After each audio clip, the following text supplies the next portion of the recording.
Welcome. We are live. This is Authority Live, a journey over the coming weeks, every week live on YouTube and soon to be live on LinkedIn. A journey into the changing world of authority.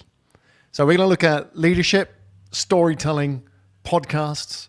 We're going to invite guests, special guests, expert speakers to help us understand how authority is changing. How is leadership changing? Thought leadership changing?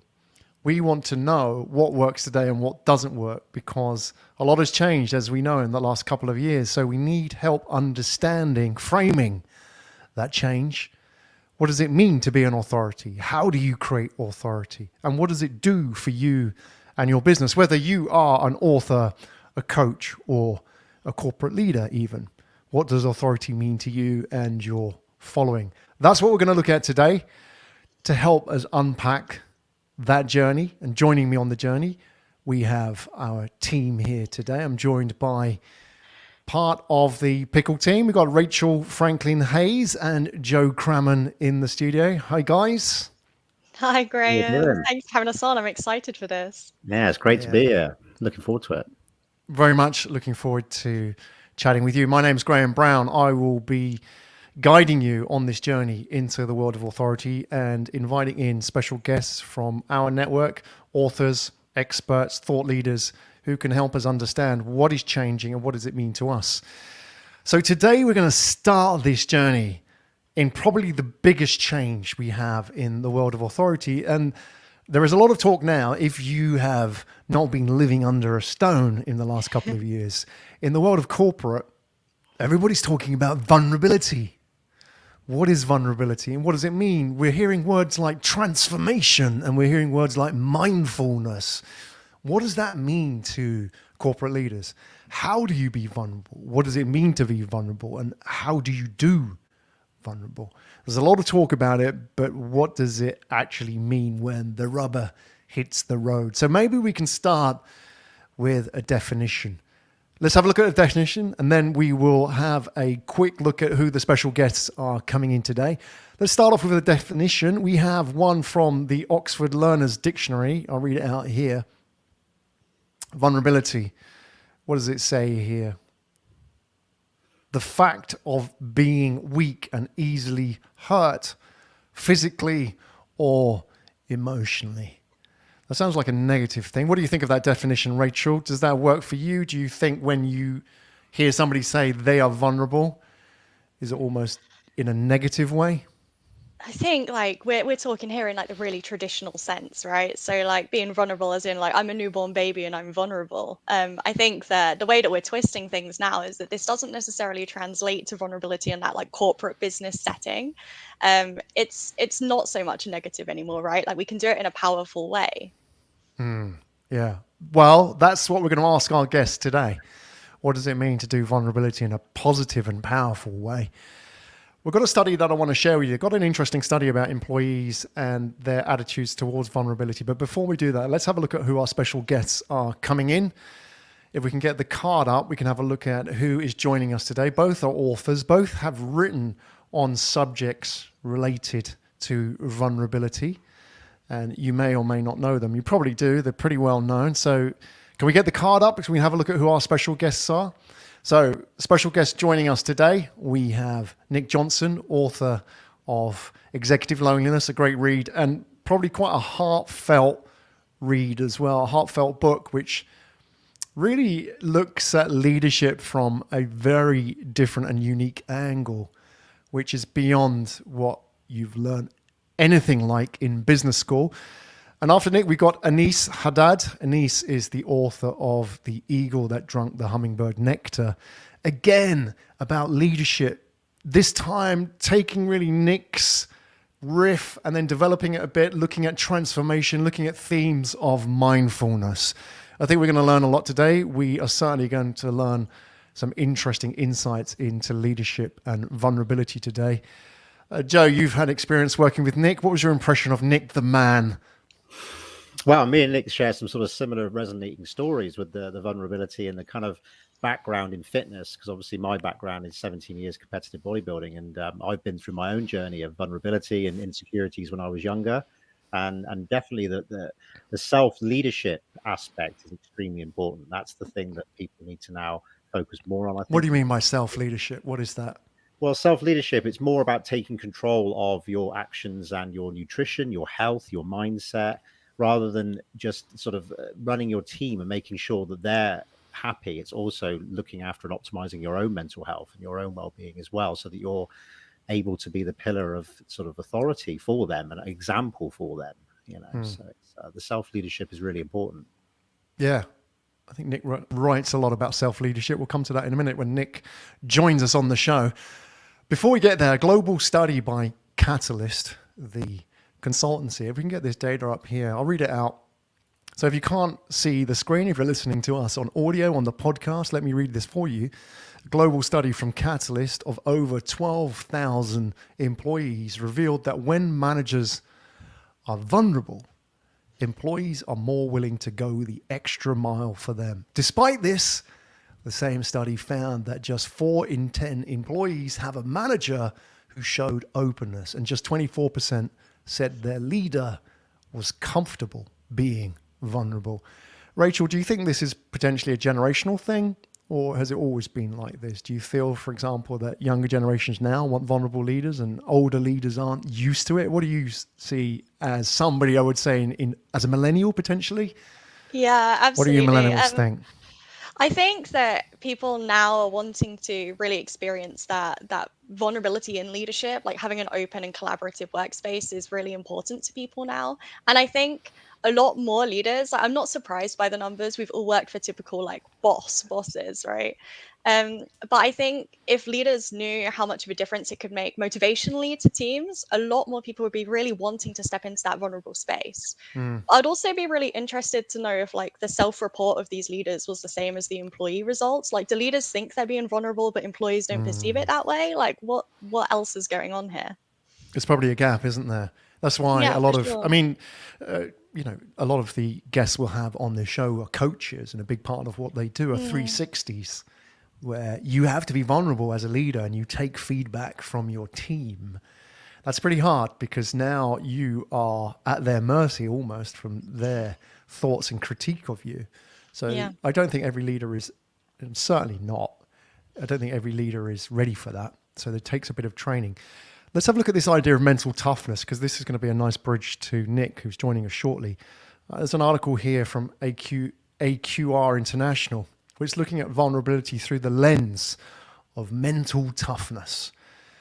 So it's this idea of getting comfortable with vulnerability, and that is the key to mental toughness. There's an interesting diagram here. We can't really zoom in on it, but let me explain. It's about defining modern leadership through the lens of mental toughness, meaning that, for example, vulnerability leads to mental toughness, which is kind of interesting, isn't it? You thought it was the other way around. You thought being tough and being vulnerable were kind of like polar opposites.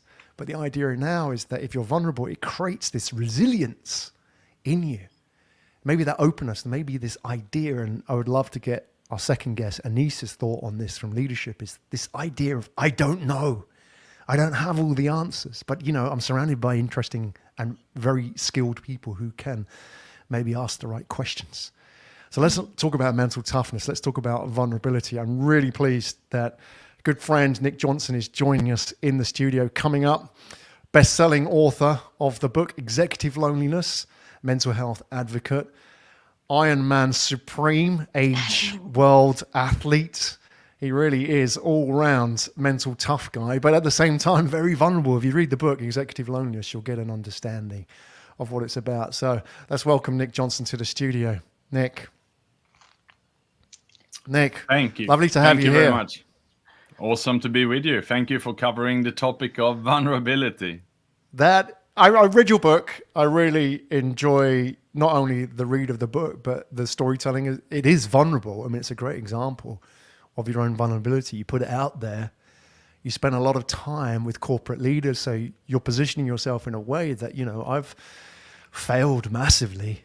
And yet there's this other side of you, which is very tough. I know whenever we speak, the next time you're going to be doing something, it's 4 a.m. the next day, you're out on your bike cycling, or you're joining a training camp in Thailand with elite Ironman athletes.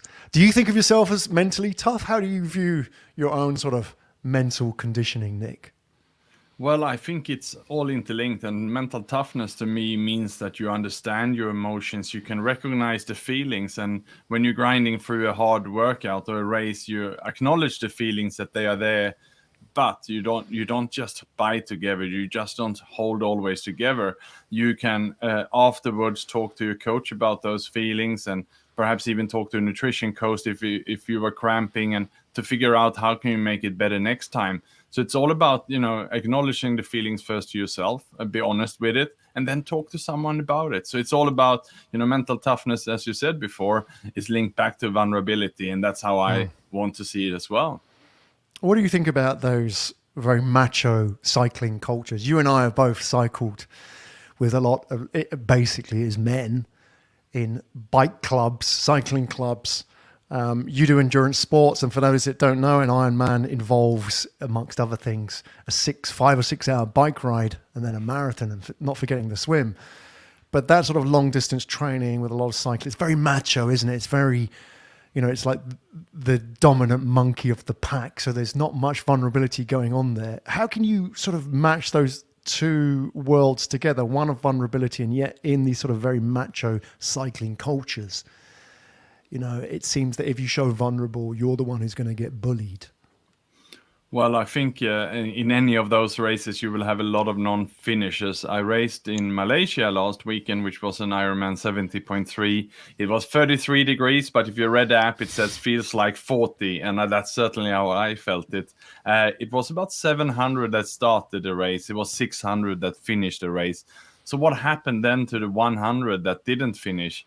Well, if you ask me, these would be the people who would consider them mentally tough. They would push through the trainings. They would hold it all together. But when race day comes, because they have no one they consulted on the feelings and they don't know how to deal with it, they feel perhaps overwhelmed and they just stop. And then they say, well, I was cramping or something. So that is the mental toughness for me. Those are the people who didn't finish.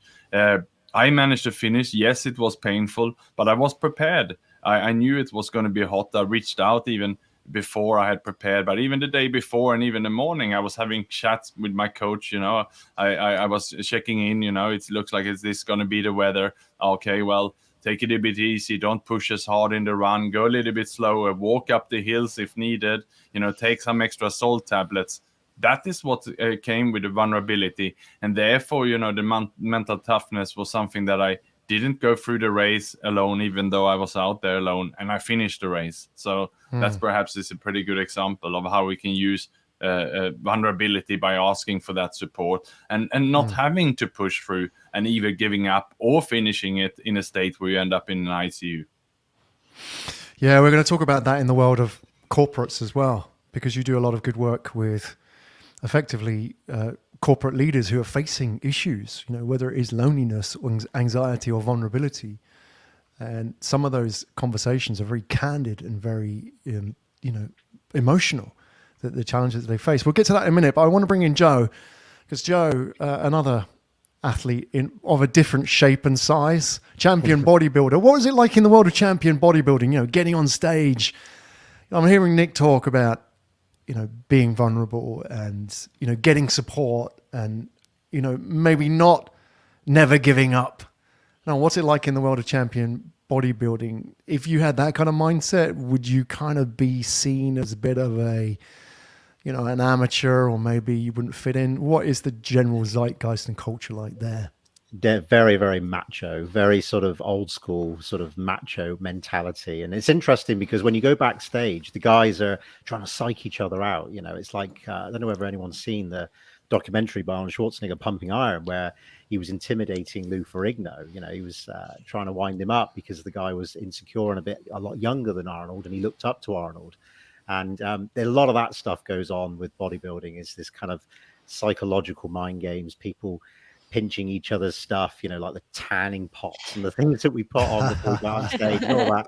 So you've got to just remain, even though you're nervous about going out in front of a live audience and you're being judged by a panel, you've just got to be strong. And it's a tough one, and it really is, but it kind of teaches you to, once you do it once, you're able to do it many other things in life that break through that uncomfortable barrier. So but yeah, the support isn't much there until after the show, where everyone has a drink and relaxes with their pizza and chips and burgers and stuff like that. Nice. Two different worlds, two different very competitive worlds. Let's put that in the context of the corporate world. Nick, you spend a lot of time working with corporate leaders, obviously helping them in not only their corporate life, but their personal life as well. And especially, you spend a lot of time in Singapore. You have a lot of, I suppose, very traditional corporate cultures there, as you would expect in sort of large multinational corporations. What is the size of the problem when it comes to leadership and issues such as anxiety, loneliness, mental health? And these are just sort of scratching the surface of probably much deeper issues, aren't they? We're talking about things like, very serious mental health issues that some people have and not even talking about it. What is the size of the problem in the corporate world? Well, when I was writing my book in 2019 to 2020, I interviewed and surveyed executives in senior positions then in Singapore. And the numbers that I got was that about 30 to 33% was actually suffering from isolation and loneliness in the workplace. That means that they are trying to do too many of the decisions by themselves. They felt that they couldn't reach out to the bosses, perhaps in the head office, because they were maybe based in the US or in Europe, and they wouldn't really understand Asia. So in that sense, they had no one they could talk to above them. And below them, many times it's the teams who they are there to supposedly to motivate. So therefore, they felt perhaps boxed into a corner. And only some of them then, would have mentors, coaches, build up the support network and train themselves to actually ask for help. So you'd be surprised that the problem is a lot bigger than it's supposed to be. And the issue with that is when you have this culture of many executives running the companies by themselves, making the decisions under pressure, feeling stressed, not in the best shape, perhaps because many are close to burnout, then they're making the decisions by themselves instead of asking for help and making the best decisions. And that eventually will lead to burnouts and worse mental health, and it's a downward spiral. So that's what I saw, and that's the space we are still in, and that's why I'm fighting for a change here, that we need to change this.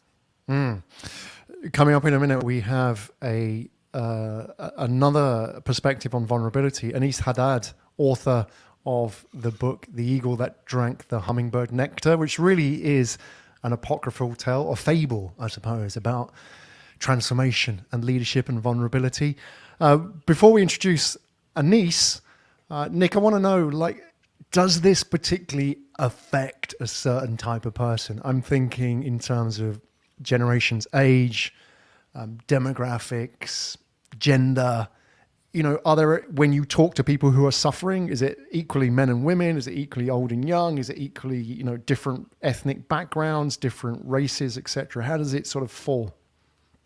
It actually falls in everyone's lap, sadly. No one is protected from this. If you are in a workplace where you are not open and honest with yourself, you're not open and honest with your colleagues, and you're not seeking also perhaps external support by a coach or a mentor so you feel fully supported, then it doesn't matter what field you're in. I have interviewed women, for example, for my book. One was a senior lady in the banking industry, managing director for an international bank, and she felt very isolated. She was in a man's world and worked her way up, and when I interviewed her, it's gone as far as she had rehearsed her own suicide twice because she didn't know how to deal with the emotions and how to get out of it. So it can happen to her, but it can also happen to many of the expats who's coming and running the region from Singapore in regional roles. Perhaps you're coming from Europe and the US and you don't know the legal systems. Maybe you don't know the languages, and you feel that, you're given a senior role and you feel that you have the responsibility and everyone expects you to have the answers to drive the region, and therefore you don't reach out, and that eventually will creep up on you and you feel isolated. So to answer the question, it affects anyone. Wow. It's shocking, isn't it? I'm surprised. Well, not really surprised, but when you actually hear these stories, you can't not be shocked that these people who externally, when you talk to this lady, if you didn't have this very open and honest conversation, how would she appear? Would she look troubled, or would she look normal and successful? Well, this particular lady had everything going for her. She had a car, living in a nice apartment. She had a nanny looking after her children. She had a good gym membership. She used to shopping a lot. And, so if you ask people around her, everyone would looking up to her as a role model. But it was some small little incidents in her life that happened to her. She had a cosmetic surgery after an accident, and that made her lose her confidence. And she pushed her colleagues away from her, isolating herself, starting by having the lunch by herself, not coming out with her team members for lunch. And then when she came home, she dared her husband to leave her because she didn't feel that she had any confidence anymore. And that meant that she pushed him away at home. And before she knew it, she was in this downward spiral I'm talking about, where her only negative feelings around everything. She didn't talk to anyone about the decisions, and that led her to that stage. The good thing here, though, is that you can break the pattern instantly, which happened when I met her the second time and she revealed this to me. And she agreed to call and asking for help, which we did. We involved her husband, who had no idea about this, had a good conversation about it. She's now taking a sabbatical leave and is rethinking her life, and she has never been happier. So you can break it, you can come out of this, but it takes some action, and it takes what we're talking about, some vulnerability and speaking to someone about it. It's an amazing story, Nick, and you're doing some good work there. So, what an inspiring story as well, that there is a way out. But really what we're looking at there is the mental toughness that we talked about at the beginning, wasn't it? With that, that lady didn't have the mental toughness because she wasn't being vulnerable. So therefore these things that happened created this downward spiral. I want to take this into the world of corporates. And I know Nick deals very honestly and on a very private and individual level with corporate leaders. We will now take that a little bit further with our next guest, Aneace Haddad, the author of The Eagle That Drank the Hummingbird Nectar. Vulnerability and transformation really go hand in hand.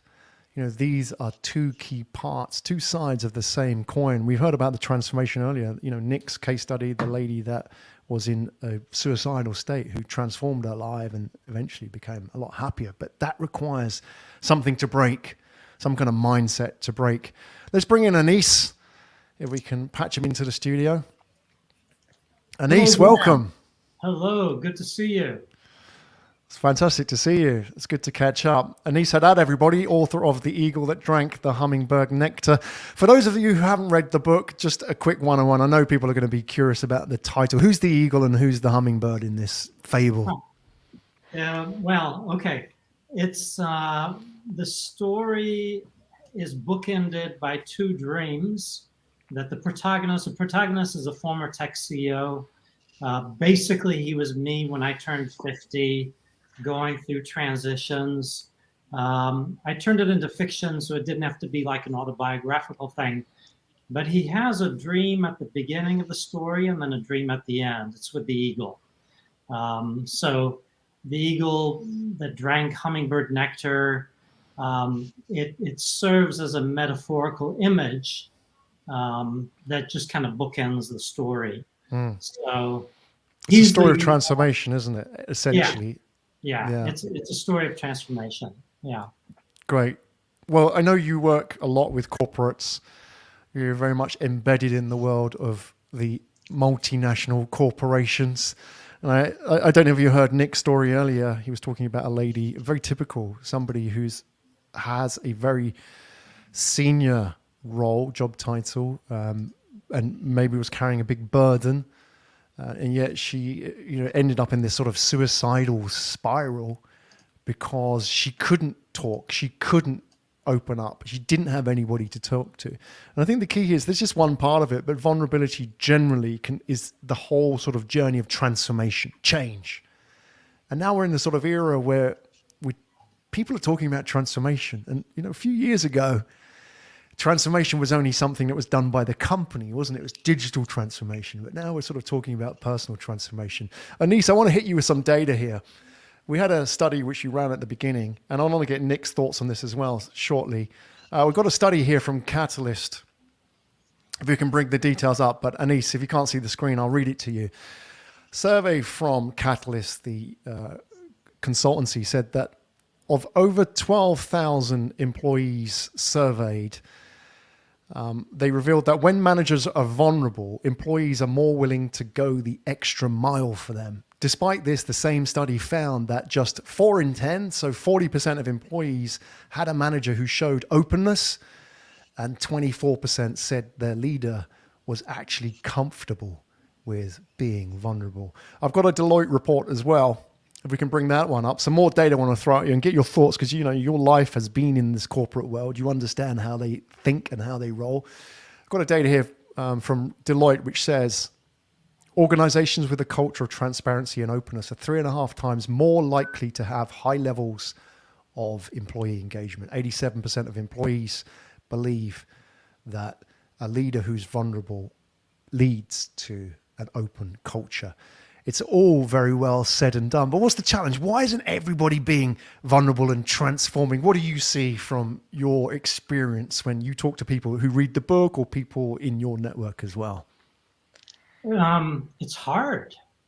It's hard for a lot of people to be vulnerable, especially when you get to very high levels of the organization where you've gotten there over a few decades of knowing the answers, making things happen, having a lot of control, driving things forward.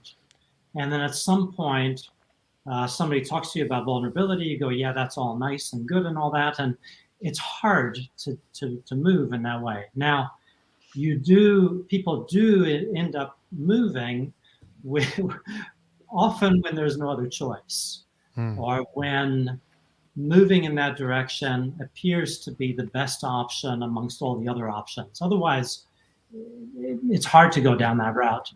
So when I was backstage and I was listening, it was a fascinating conversation. What Nick was sharing reminded me of a conversation with a lady that I was coaching a few years ago, CFO of a telco in India, who was brilliant and had great results, had great relationships with the board, with investors, but she was losing people. So her turnover was too high. And she decided at the beginning of our engagement that she wanted to work on empathy. And then she says, I want to start with my son. And this is where Nick's sharing really connected with me. She said, I have a 17-year-old son who's suffering from depression, who has threatened to hurt himself. And I'd like coaching on empathy because I'd like to connect with him more. So first thing I do, I don't have any background in that area. I am not trained in that area. I have to say time out. I need to make sure that for ethics and all those kinds of things, that he's safe. So she confirmed everything's fine, and we worked in that direction. You mentioned feedback earlier. It's very difficult for senior executives to go ask for feedback. I often start from there. So the first thing she wanted to start with was go ask for feedback from her son. With senior executives, I like feedback that they request to be very specific in a way that makes it measurable for them and actionable. It's not just simply, how am I doing? Give me feedback, because people will say, you're great, you're awesome. So she went using a very simple process, and she came back on the next session, and she said, I asked my son for feedback, and he said, you're my mom. I can't rate you from 1 to 10 as a mother, but if you asked me to rate you as a cook, I'd give you a 0. So nice. She laughed when she shared that, and then she became introspective, and she said, maybe he wants me to cook for him. They have cooks. They've got, you know how in Asia we live. Yeah. So she started cooking, and then she came back on the next coaching session. She said, he stuck around the kitchen with her. What are you doing, Mom? She said, I'm cooking for you. Where are the cooks? Well, I wanted to take a night, give him a night off. I'm doing it for you. They ended up cooking together. Every time we spoke, she would share some new little anecdote about cooking with her son. And after a while, they even invited a bunch of his friends over, and prepared a big meal for the friends. And at work, the turnover stopped because she was able to be vulnerable with her son. It was a very important relationship that she needed to be vulnerable with. Nothing else was working. She turned that around, and immediately that same energy then would get transferred to work. I like that. Yeah, we make these new choices when when nothing else works. It's fascinating though, isn't it? It's a small change, isn't it? And it's like when you think about vulnerability and you think about change, it's very scary. The more successful you are, the scarier it becomes, as you say, Aneace, right? And the people that we all talk to in our networks are often very successful people with many years of experience in their careers, top of their game. And so for them to think about change, it's also done in the public sphere. But to do it in this way, it's a beautiful story in itself. I mean, I know you're such a good storyteller as well.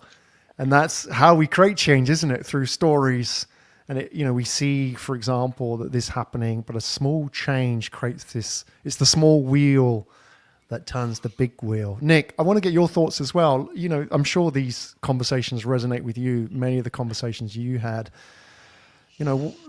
This idea of small changes, like small things that you can do to turn things around rather than, okay, you've got to completely radically transform your life. Do you see that working with the people that you talk to, and what kind of examples of that really work? Well, I think it's very important to recognize here that it has to start from the top of the organization, which is why I'm talking to leaders about this. No one as a middle manager will go into the boss suddenly and be vulnerable and talk up unless the boss has been vulnerable first. So some small stages and steps that you need to do, but this is perhaps in your business, but also in your family and your friendship, is being vulnerable first. You need to start step by step and training the vulnerability muscle, as I call it. So one example, what I do is when I have a job interview, I send my book, ebook, to the candidates before, and I say, here is my ebook, feel free to read it. And if you only have a few minutes, read this page and this page, which is basically the pages where I'm most vulnerable on. I'm basically pouring out my life. The moment when I hit rock bottom, when I basically hit the lowest point of my life, they will read that before the interview. And a few times people will feel uncomfortable, perhaps proceeding from there on, which is okay. But other times people will be extremely open with me in the job interview. I even had one gentleman who actually shared with me, and he showed his scar that he had a suicide attempt twice in his life. He showed me the scars in the job interview. I hired a guy and we can have a very good conversation and a wonderful relationship. And if those are the conversations you have 10 minutes into a job interview, nothing is, off the record moving forward. You can be completely transparent. So that's what I mean. We have to start first if we want our employees to be vulnerable. And I want to just go back to the woman also working in the bank, because what happened after the episode when she had mentioned to me about suicide attempt or the suicide plan, and her husband, she also exposed herself to the team. She shared in an all-hands meeting that the story in my book was actually her story. And they had read the book because she shared it with them previously for everyone to read. And they were, of course, in complete shock. But the moment when they knew that she was that person in the book who had gone through that, the whole culture changed. Her boss even came to her and said, I went through something. And someone of her employees came to her. So in one switch, you can change the culture of a business by doing something like that. Amazing. I've got a question here, which I want to ask Aneace and then open it to Rachel and Joe. I'm sure they've got questions for the guests because, they've been very curious about our friends today that joined us and talking about this subject. Aneace, I've got a question here. I won't say who it's from, obviously, to protect them. But question here is, when is being vulnerable over sharing? Is there a fine line here? I think in the corporate world, people maybe, this is my ad, by the way, people worried that maybe I don't want to know about what my boss is doing and his relationship with his wife. Maybe that's not what I want to hear. So there's kind of like a fine line. Is there sort of different types of sharing and being vulnerable with people? How do you make that work in the corporate world, Aneace? I think vulnerable is a really big word that can mean lots of different things to different people. So I don't necessarily see it as oversharing. You've got some people that just love to share everything going on in their lives naturally, and then other people that only share a little bit, and that always feels real. I think for me, the definition comes closer to something of, it's in the area of authenticity, being genuine, being real. And it's also for me a loosening up of the labels and masks and control and all these things that we build up in the corporate space. That if I'm holding things really tightly, I can break. If I can loosen my grip on what I call myself, corporate tech CEO, former chairman, whatever it is, the labels, the control, if I can loosen my grip on them, for me, vulnerability is in that area, is that I can loosen my grip on control and stuff like that and not fall apart. So it's different from oversharing. Sure, someone can overshare and maybe we don't want to hear everything, but I don't think that's necessarily, that can actually mask vulnerability. True. You can have people that just dump lots of stuff out and they're not really being vulnerable, but they think they are. It's a smoke screen, isn't it? Yeah. It can be a I like this idea about labels as well. That was really insightful there. And he's talking about labels, you know, like the titles and so on. Because that sort of, we talked about mental toughness today. You know, that may make people more rigid because this is how a tech CEO has to behave, right? Because that's what I understand that label to mean. There's expectations regarding labels. So I think if you accumulate labels as well, I know you talk a lot about mindfulness, and I'm sure this is kind of the undoing, the unraveling of labels. And if you want to find out more, read the book. Don't listen to me talk about this. Because conscious of the time, I'm going to ask Rachel, because Rachel, I know from our team, is very much an avid reader, a fan of books and authors. She's very much consuming all different kinds of books. We've got 2 authors in the studio today, and obviously this is about authority and vulnerability. What questions do you want to ask them? And then we'll take one from Joe as well. Okay, great. I think obviously both of your books, you've got such like personal journeys in both of them. Obviously, like Aneace, you're like staging yours more as like a fiction and like a story, and Nick, like you're going very hard hitting with things that have actually happened like to you. So I just want to know, like, when you're putting this on paper, when you're putting this like out in the world, right? Like what's that process like to you? I imagine it's quite cathartic but also challenging to get it together. I just want to know more about how you felt at the time of like publication, like when that all went out. Let's start with Nick or Aneace. Sorry, you're on the screen. Start with me. Okay. So the process for me was extremely long. I had written 2 payment software books when I was running my payment software company in France 20 years ago. So I published books before. This is very different because it's fiction. It was very, very difficult to produce it. I had 3 coaches that worked with me over a few years. And even now when it goes out, I'm going, God, I hope they liked it. I love that. I really hope this person liked my book. And then they do. I go, really? They like my, that's how my wife, they like my book. I love So that. I imagine you're so close to it at that point of publication that it's like hard to know what other people are going to think, because like this is your baby, right? This is So then I'll ask them, really, you liked it all the way to the end? There's a little twist at the end that I really like. You like that too? Oh, cool. That's brilliant. Oh, Nick, how did you feel? What's your experience there? Well, I actually, a lot of it had been on radio and newspapers and magazines before, and I given keynotes on it. So the content was out there.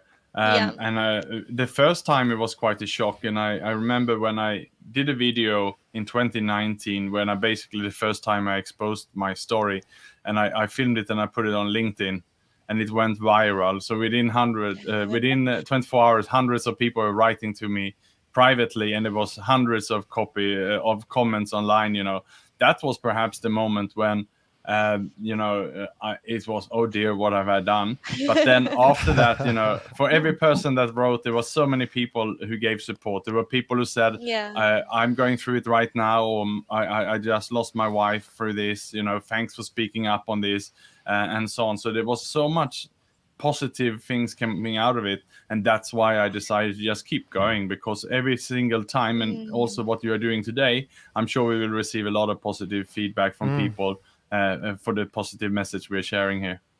For sure. Yeah, Can I ask you, lots of sorry, power. I want to ask you, Nick, and just before we hand over to Joe, before you hit publish, were you scared the first time? No, I didn't really think. I was a little bit in a shock because I had lost one friend, a successful business person, a British guy in Singapore to suicide. So I was in a state of this has to go out there, and I didn't really think. Otherwise, I might never have hit that button and published it. Mm. Wow, powerful. Joe, over to you. What a great question, Rachel. Thank you for that. Joe, Yeah, that a was bit of great. background. Joe is somebody who has, in his career, stood on stage in a pair of Speedos as a competitive bodybuilder in front of audiences and competed nationally as a competitive bodybuilder as well. I mean, vulnerability to the max there. I'm sure you're interested in the stories of these two authors that are joining us here today. What would you like to ask them? Yeah, very much. I mean, Nick, first of all, it's been really interesting listening to what you've been saying. And I just want to sort of I've got a question really about the lady that you were helping. You mentioned that she wouldn't confide in her husband. And I'm really curious to know what your thoughts are, if that's a common theme that people who are struggling tend not to confide in their loved ones, and what the reason is for that. What would you say? Well, interestingly enough, I was the same. I didn't really speak to my wife about it. We couldn't really communicate about it. And it led to my divorce. I had met a new woman who's now my new wife. And it was thanks to me telling her that I started my recovery journey. Because as they say, a problem shared is a problem halved. And that's exactly what happened.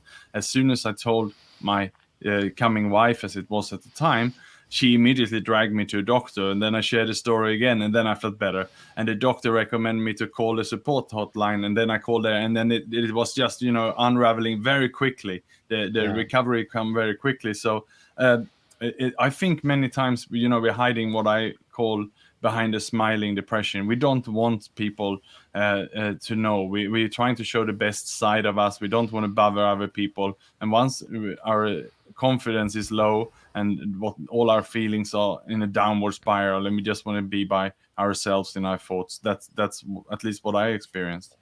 Yeah, it's really interesting. I guess as well, they don't want to make the person that loves them worry. I suppose there's that emotional leverage there of thinking, well, the last thing I want to do is cause even more stress and encourage that person to be worried about me. So yeah, it's really, really interesting stuff. And yeah, that's great. I mean, Aneace, one thing I was wondering as well is when it comes to people oversharing, as we talked about, do you think personality types come into this with leaders in the corporate world, that if they are naturally private, that it's a hard thing for them, and how they would get over those obstacles of their personality type to be able to start sharing some of their personal vulnerabilities with their team? And obviously, the potential of whether that becomes then snowball effect and the team start oversharing some of their personal problems with that leader, and it becomes overwhelming for that leader to be able to manage all of their team if they've got a large team that they're managing, kind of like all of their problems as well. So it's finding a balance there. I'm just curious to know your thoughts on that. Yeah. Again, I really don't see oversharing. That I've never run into that as an issue in this line of work, because it's not about simply sharing lots of stuff. A leader who goes out and he or she begins asking for feedback in very simple questions without a whole lot of detail, that can already have a huge impact. They're showing a desire to hear from others. They're showing a desire to know what others think of them in very specific ways. And then they show a desire to change. So I don't equate vulnerability with simply oversharing. Again, oversharing could simply be a smokescreen to not connect with people. So it's not the quantity of the sharing, it's the intention. And our brains are assessment machines. We're brilliant at assessing other people's intention. We get it wrong a lot of times, but most of the time we're pretty accurate. Evolutionarily speaking, we've developed that over a very long period. So people pick it up with just a few words. How did I do in that meeting? What could I have done differently? What could I have done better? Please tell me. I really want to hear from you. It doesn't take much, but you have to be connect with that intention. That's the vulnerability. Mm. Yeah. I really want to hear that. And if I don't, how do I still bring that out? It's not about dumping lots of stuff out and sharing. It's effective Yeah. communication, definitely. Yeah, it's really interesting stuff. Powerful. Well, what about that? This was a fantastic start to Authority Live. I really enjoyed this, and I really enjoyed having Aneace and Nick on the show. Gentlemen, I want to invite you back as well. Not next time, for next week. This is obviously, we want to get some new voices and new authors on the show, but I'd love to have you both back on at a different time to continue this conversation. I think we just started. It's an important conversation, isn't it? It's like people need to hear this, talk about vulnerability in different forms, understand what it is, and also understand what the options are. Understand that there are people like yourselves talking about this. It's not a lonely journey. It's a journey that you can share with other people, whether with a coach or reading a book or, joining a support network, whatever it may be. There are options out there, and Aneace and Nick really are the doors open to, really starting that journey. And we will share details of both Aneace and Nick in the show notes. You've been watching Authority Live. Gentlemen, Aneace, Nick, thank you very much for joining us today. Really enjoyed having you on the show. Wonderful to hear your insights as ever. I'm sure we'll get some, lovely. We'll get some feedback as well in coming days, and looking forward to a part 2 on this. What do you think, Joe and Rachel? Thoughts on today? What did we learn? Oh, go ahead, Rachel. Yeah, no, I think it's been a great conversation. I think starting like where we started with the dictionary definition of vulnerability and like weakness and that inherent like naked baby situation through to actually how powerful that is in the corporate world. Like it's been a great conversation, and I think a lot of people will benefit from this. Joe, yourself, what did you take away from today? I totally agree. And I think with some of the things that were talked about, I think it may have hit home with some people listening. And I think that's the thing. If we can really just save one person, one CEO from contemplating doing the unthinkable and seek help and start looking into the way that they can change their behavior and people they can reach out to and be a bit more vulnerable, I think that's going to be of real value. And I think that's where this show is really sort of hit the gold mine of that one, is having these conversations is so important. So yeah, it's really enjoyed it. Thank you for that. And for me personally, I really like this idea, the sliding scale of vulnerability. There is the one, obviously, talking very much about, the crisis, mental health, but also the change as well, in very small things like asking for feedback, asking for help, saying, I don't know, saying, what do you think after a meeting? How could I have done this better? This is very much a sliding scale, isn't it? It's all about putting yourself out there. It's about the transformation personally, but that then compounds up into the corporate transformation. I don't think we can talk about digital transformation without actually talking about personal transformation. We've got to get it right at that level. That's the DNA of the culture and the organization, isn't it? Really enjoyed today. My name's Brene Brown, joined by the team at Pickle and our very special friends here today. You've been watching Authority Live. If you want to contact us, we'll put details in the show notes. We'll see you next week for another episode. Take care and stay safe.